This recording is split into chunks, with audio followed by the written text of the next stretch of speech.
Oh, hello there. I'm Bilchan. I'm Nimikung. I'm Banchan. In this class, I'll read to all of you. Chap. 13 sec. One of the Iliad of Homer. As. Ah. The Iliad of Homer. Theodore Buckley. Chap. 13 sec. 1. Argument. The fourth battle continued, in which Neptune assists the Greeks. The acts of Iomi and Eus.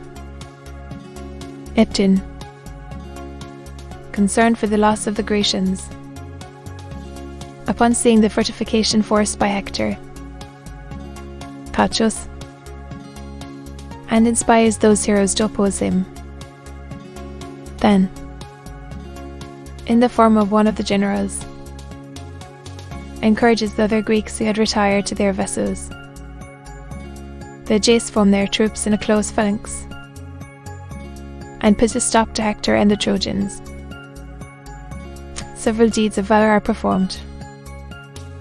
Meriones, losing his spear in the encounter, repairs to seek another at the tent of Idomeneus. This occasions a conversation between those two warriors, who return together to the battle. Idomeneus signalizes his courage above the rest. He calls the three news: Aias, Anilkatos. Deiphobus and Ones march against him, and at length Idomeneus retires. Menelaus wins Helenus and kills Pisander. The Trojans are repulsed on the left wing. Hector still keeps his ground against Ajax, being gulled by the Locrian slingers and archers. Polydamas advises to call a council of war.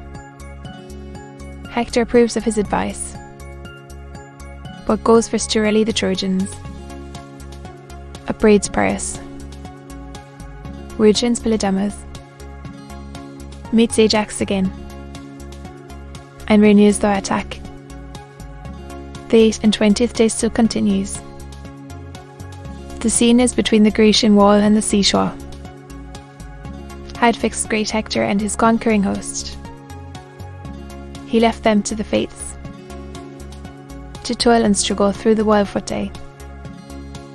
Those eyes that shed insufferable light, to where the Mysians prove their martial force, and hardy Thracians tame the savage horse, and where the far-famed Pomolgian strays, renowned for justice and for length of days. Thrice happy race, that, innocent of blood, from milked, in Axius, seek their simple food.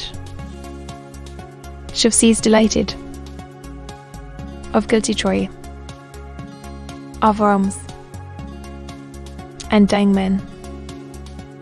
No aged, he deems, Theodore host is giving, while his high law suspends the powers of heaven. Observe the thunderer, more observed in vain.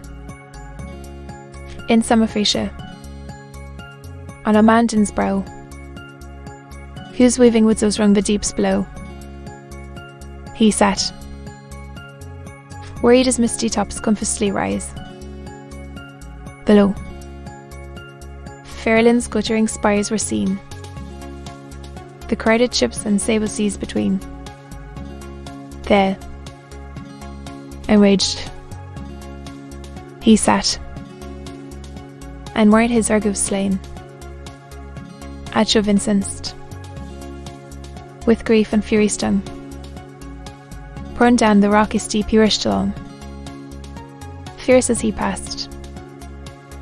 The lofty mountains nudged, the forest shakes, as trembled as he trod, and followed the footsteps of the immortal god.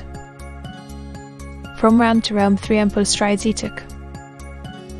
And at the fourth, the distant Gishuk. Far in the bay his shining palace stands, eternal frame, not raised by mortal hands.